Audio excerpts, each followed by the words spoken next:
সবাইকে আজকের ক্লাসে স্বাগতম।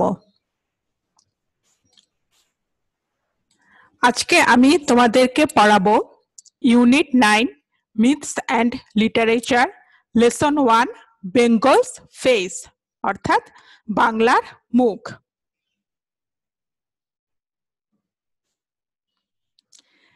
এখানে কবি জীবনানন্দ দাশের একটা কবিতাকে ইংরেজিতে অনুবাদ করা হয়েছে। কবি 1899 থেকে 1954 সাল পর্যন্ত বেঁচে ছিলেন। দেখো, I have seen Bengal's face, বাংলার মুখ আমি দেখিয়াছি। Because I have seen Bengal's face, I will seek no more. যেহেতু আমি বাংলার মুখ দেখিয়াছি সেহেতু আমি আর কোনো কিছু খুঁজব না। The world has not anything more beautiful to show me.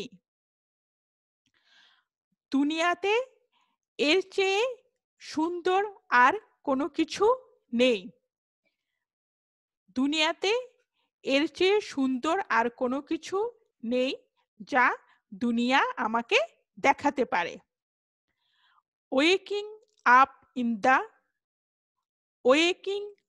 in darkness, অন্ধকারে জেগে উঠে, gazing at the fig tree, ডুমুরের গাছের দিকে তাকিয়ে, I behold dawn's swallows roosting under huge umbrella like leaves. আমি দেখি সকাল বেলার পাখি ছাতার মতো বিশাল পাতার নিচে দাঁড়িয়ে বিশ্রাম নিচ্ছে।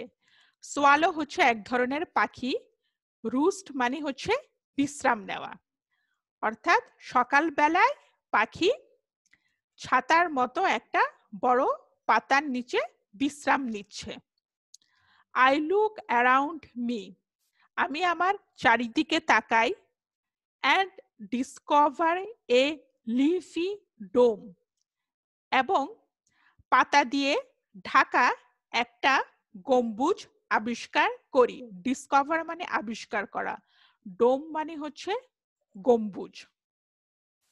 আমি একটা গম্বুজ আবিষ্কার করি যেটা পাতার, এবং এই পাতার গম্বুজটাকে আমি আবিষ্কার করি। জাম, কাঁঠাল, বট, হিজল and Ashwattha trees all in a hush.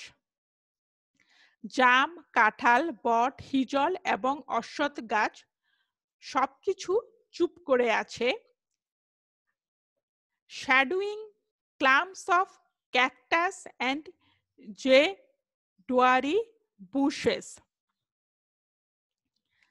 ক্যাকটাসের ঝোপ এবং সটিবনের ঝোপ। জাম, কাঁঠাল, বট, হিজল, অশ্বত্থ এই গাছগুলো চুপ করে আছে, এবং এই গাছগুলো কি করছে? ক্যাকটাসের ঝোপ এবং সটিবনের ঝোপে ছায়া দিচ্ছে।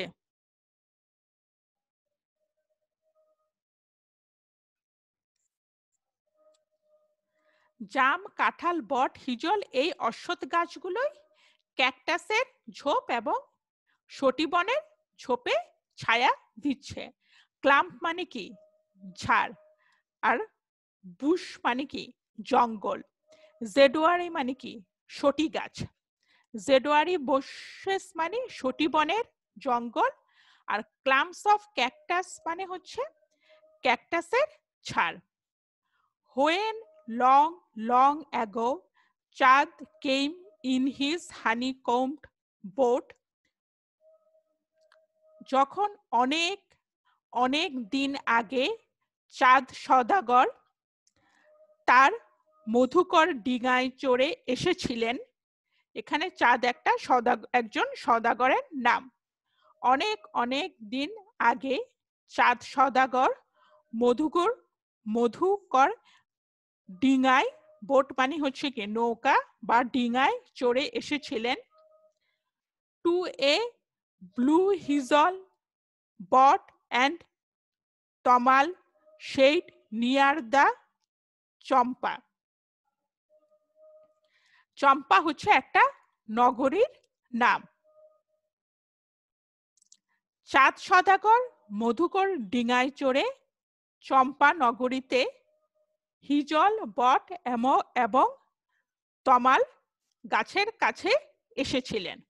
অর্থাৎ চাঁদ সওদাগর যখন চম্পা নগরীতে এসেছিলেন তখনও তিনি হিজল বট তমাল এই গাছগুলো দেখেছিলেন। হি two cited Bengal's incomparable beauty, সেও দেখেছিল বাংলার অতুলনীয় সৌন্দর্য। এখানে হিটা হচ্ছে চাঁদ সওদাগর। চাঁদ সওদাগর যখন চম্পানগরীতে এসেছিলেন চম্পানগরীর কাছে তিনি হিজল বট এবং তমালের শাড়ি দেখেছিলেন এবং তিনিও বাংলার অতুলনীয় সৌন্দর্য দেখেছিলেন। ইনকম্পারেবল মানে হচ্ছে অতুলনীয়, হি টু সাইটেড মানে তিনিও দেখেছিলেন। প্রথম দিকে কবি নিজে দেখেছেন বাংলার সৌন্দর্যের কথা, সেটা উনি বলেছেন। পরে কে দেখেছে? পরে চাঁদ সওদাগর চম্পানগরীর কাছে সেটা দেখেছে এবং পরে চাঁদ সওদাগরের কথা বলা হয়েছে। One day alas in the Gangur, একদিন হাই গাঙ্গুরিতে, গাঙ্গুরি হচ্ছে একটা নদীর নাম। অন এ রাফট, একটা ভেলায় চড়ে, as the waning moon sank on the river's sand banks. Waning moon, wane মানে হচ্ছে কোনো কিছুর জ্যোতি বা আলো ধীরে ধীরে কমে যাওয়া। তাহলে কি ওয়েনিং মুন হচ্ছে চাঁদের আলো ধীরে ধীরে কমে গেছে, তার মানে কি সকাল হচ্ছে, ভোরবেলায়। তাহলে as the waning moon sank on the river's sand banks, অর্থাৎ নদীর বালুকাময় তীরে, স্যান্ড ব্যাঙ্কস মানে হচ্ছে রিভার্স, স্যান্ড ব্যাঙ্কস মানে হচ্ছে নদীর বালুকাময় তীরে যখন চাঁদের আলো ধীরে ধীরে ক্ষয় হয়ে যাচ্ছিল বা চাঁদের আলোর তীব্রতা ধীরে ধীরে কমে যাচ্ছিল, তখন একটা ভেলায় চড়ে গাঙ্গুরি নদীতে কে এসেছিল? বেহুলা। কি লিখেছে? Behula too saw countless ashwatthas birds besides golden rice fields. Gangur নদীতে ভেলায় চড়ে যখন চাঁদের আলো নদীর বালুকাময় তীরে কমে যাচ্ছিল তখন বেহুলা কি দেখেছিল? বেহুলাও দেখেছিল অসংখ্য অশ্বত্থ এবং বট গাছ। এবং সেটা কোথায় দেখেছিল? সোনালী ধানের ক্ষেতের পাশে, সোনালী ধানের মাঠের পাশে বেহুলা অনেকগুলো অশ্বত্থ এবং বট গাছ দেখেছিল। And heard the thrush soft song, thrush হচ্ছে এক ধরনের পাখি, এবং বেহুলা পাখির নরম গান শুনেছিল। এখানে মূল বাংলা কবিতায় লেখা আছে কি? শ্যামার নরম গান। তাহলে বেহুলা তখন কি একটা পাখির নরম গানও শুনেছিল। ওয়ান ডে অ্যারাইভিং ইন অমরা, একদিন অমরায় পৌঁছে গিয়ে, অমরা মানে হচ্ছে স্বর্গ।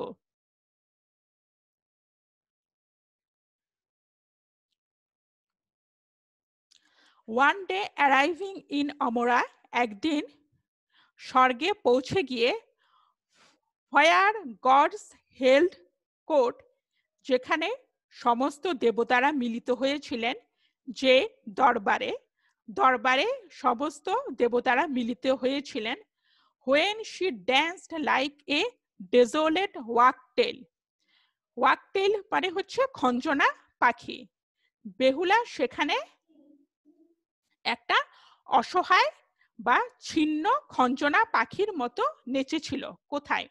বেহুলা অমরায় পৌঁছেছিল। অমরা হচ্ছে স্বর্গ।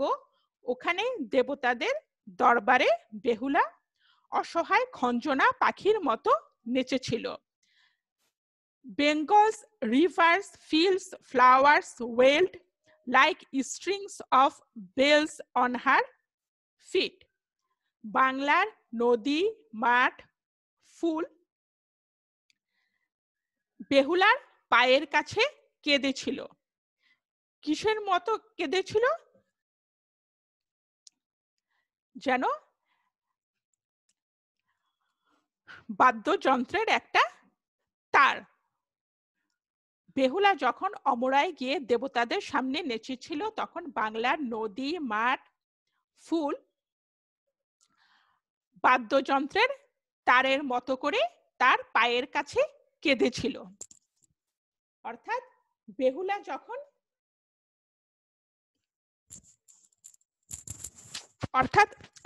স্বর্গে গিয়ে যখন দেবতাদের সামনে নেচেছিল তখন বাংলার সমস্ত প্রকৃতি বেহুলার পায়ের কাছে কেঁদেছিল। কেন কেঁদেছিল? কারণ বেহুলা যে দেবতাদের সামনে গিয়ে নেচেছিল এতে আসলে বেহুলার অপমান হয়েছিল। বেহুলার নারীত্বের অপমান হয়েছিল। বেহুলার অপমান এবং দুর্ভাগ্য দেখে সমস্ত বাংলার প্রকৃতি কেঁদে উঠেছিল। দেখো, এই কবিতায় জীবনানন্দ দাশ প্রকৃতিকে এমন ভাবে ব্যবহার করেছেন যেন মানুষ প্রকৃতির অংশ। এটা আধুনিক কবিতার একটা বৈশিষ্ট্য।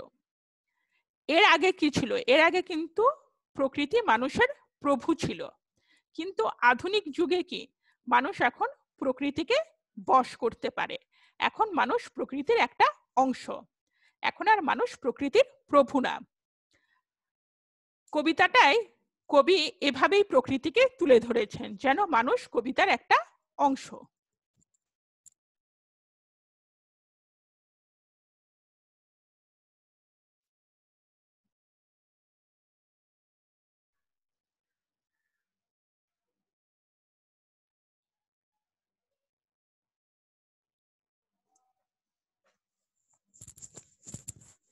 তোমরা কবিতায় বেহুলা এবং চাঁদ সওদাগরের কথা পড়েছ।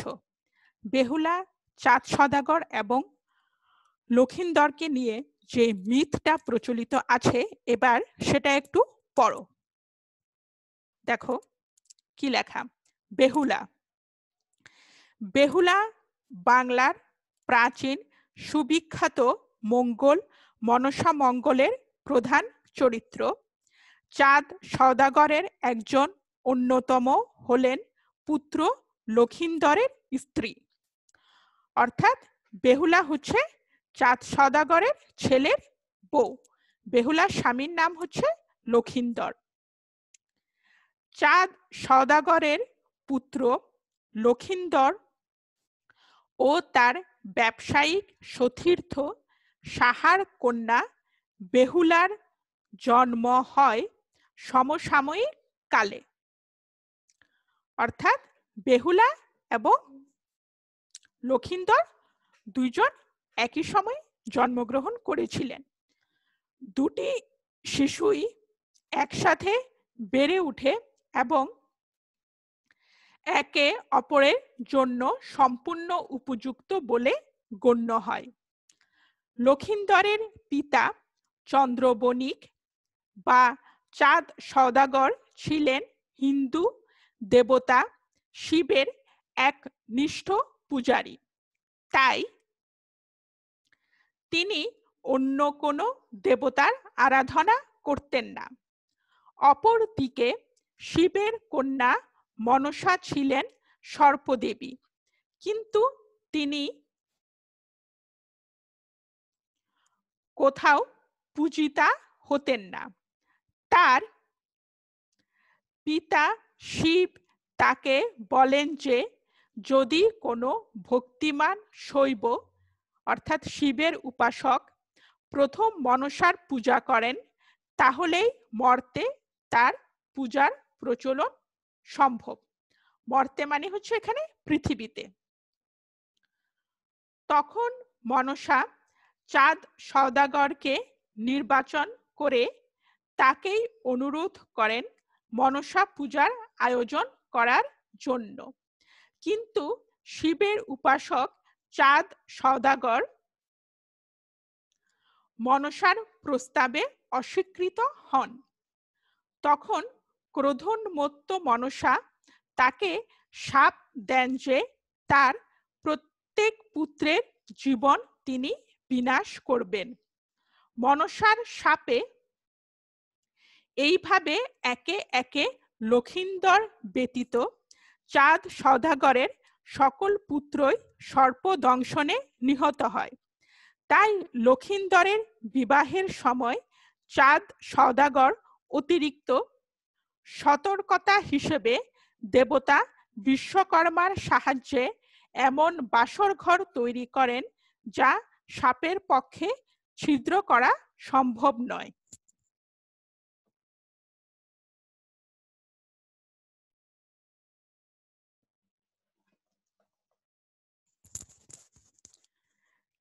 কিন্তু সকল সাবধানতা সত্ত্বেও মনসা তার উদ্দেশ্য বাস্তবায়নে সমর্থ হয়।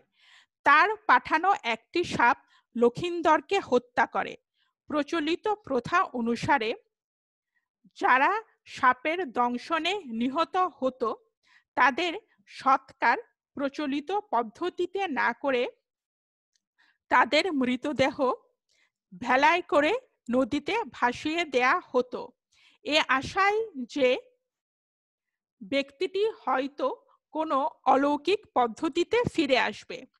বেহুলা সবার বাধা অগ্রাহ্য করে তার মৃত স্বামীর সাথে ভেলায় চড়ে বসে। তারা 6 মাস ধরে যাত্রা করে এবং গ্রামের পর গ্রাম পাড়ি দিতে থাকে। এই অবস্থায় মৃতদেহ পচে যেতে শুরু করে এবং গ্রামবাসীরা তাকে মানসিক ভারসাম্যহীন মনে করতে থাকে। বেহুলা মনসার কাছে প্রার্থনা অব্যাহত রাখে, তবে মনসা ভেলাটিকেই কেবল ভাসিয়ে রাখতে সাহায্য করে।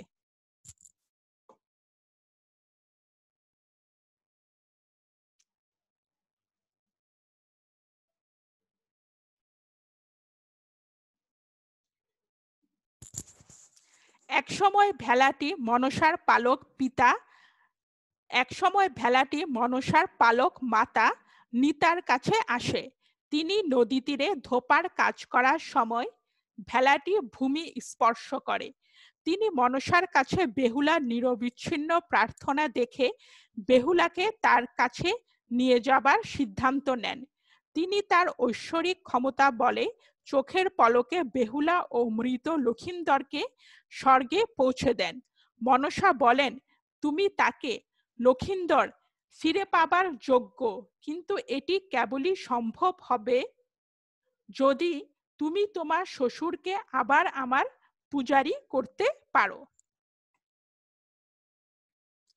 আমি পারবো, বেহুলা জবাব দেয় এবং সেই সাথেই তার স্বামীর মৃতদেহে জীবন ফিরে আসতে শুরু করে। তার ক্ষয়ে যাওয়া মাংস ফিরে আসে এবং লক্ষিন্দর তার চোখ মেলে তাকায়। এরপর লক্ষিন্দর বেহুলার দিকে তাকিয়ে হাসে। তাদের পথ প্রদর্শক নিতাকে নিয়ে তারা পৃথিবীতে ফিরে আসে। বেহুলা তার শাশুড়ির সহযোগিতায় চাঁদ সওদাগরকে মনসার উপাসনা করতে সম্মত করেন।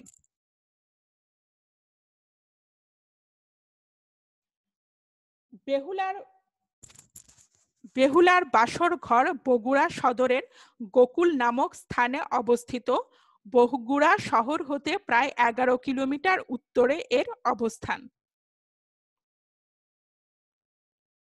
এই যে এটা হচ্ছে বেহুলার বাসর ঘরের ছবি। আচ্ছা, এই পুরো ঘটনাটাকে বলা হয় মিথ। মিথ কেন প্রয়োজন, মিথ কেন জানতে হবে? কারণ মিথের মাধ্যমে ওই সময়টা বা ওই সময়ের সমাজ সম্পর্কে বোঝা যায়, অর্থাৎ ওই সময়ের সমাজটা কেমন ছিল, ওই সময় মানুষ কি ধরনের চিন্তা ভাবনা করত। এবং মিথ কি প্রাসঙ্গিক? মিথ আসলে সবসময় প্রাসঙ্গিক। কারণ কি, মিথ সময়ের সাথে সাথে একটা মিথ কিন্তু বদলে যায়, মিথের মধ্যে পরিবর্তন আসে, এজন্যই মিথ প্রাসঙ্গিক। আচ্ছা, এখানে দেখো যে মনসা দেবী, সে কিন্তু হচ্ছে সাপের দেবী। তাহলে ওই সময় মানুষ সাপের পূজা কেন করতে চাইলো? মনসা দেবী হচ্ছে সাপের দেবী, কারণ ওই সময় এই অঞ্চলটায় অনেক জঙ্গলে পরিপূর্ণ ছিল, এই বাংলা বদ্বীপ অঞ্চলটা, এবং বর্ষাকালে সাপের উৎপাত খুব বেড়ে যেত। লোকজন সাপের কাছ থেকে বাঁচার জন্য মনে করেছিল যে মনসা দেবীর পূজা করলে তাদের ভালো হবে।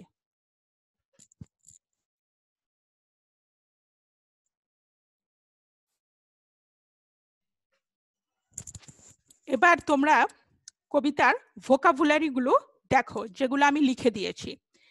গেজ মানে হচ্ছে তাকানো, ফিগ ট্রি মানে হচ্ছে ডুমুর গাছ, সোয়ালো মানে হচ্ছে এক ধরনের পাখি, রুস্ট মানে হচ্ছে পাখির বিশ্রামের জায়গা, ডোম মানে হচ্ছে গম্বুজ, হাঁস মানে হচ্ছে চুপ, ক্লাম্প মানে হচ্ছে ঝাড়, জেডোয়ারি মানে হচ্ছে সটি গাছ।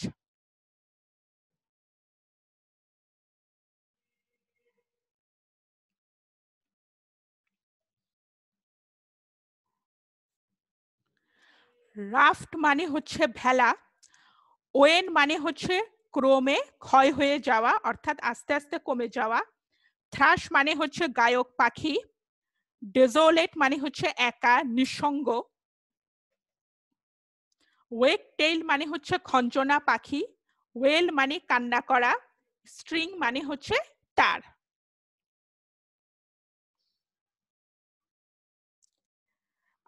আমি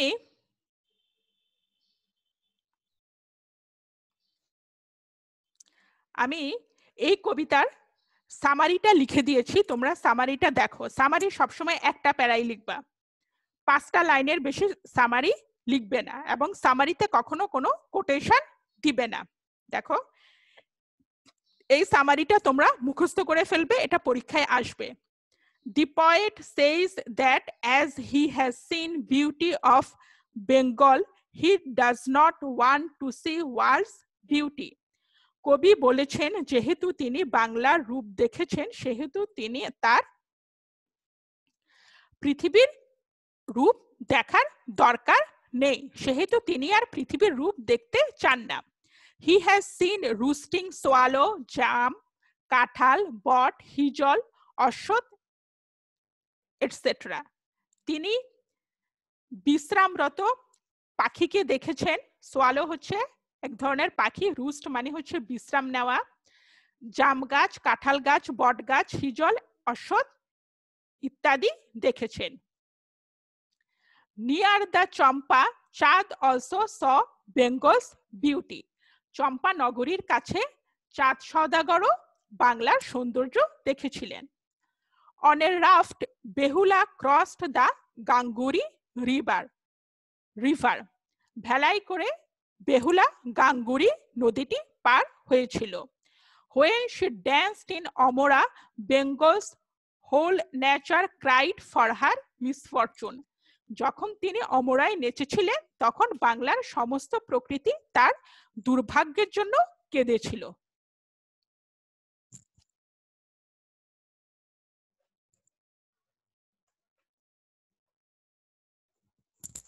তোমাদের যদি কোনো প্রশ্ন থাকে তাহলে কমেন্ট সেকশনে প্রশ্ন জানাবে।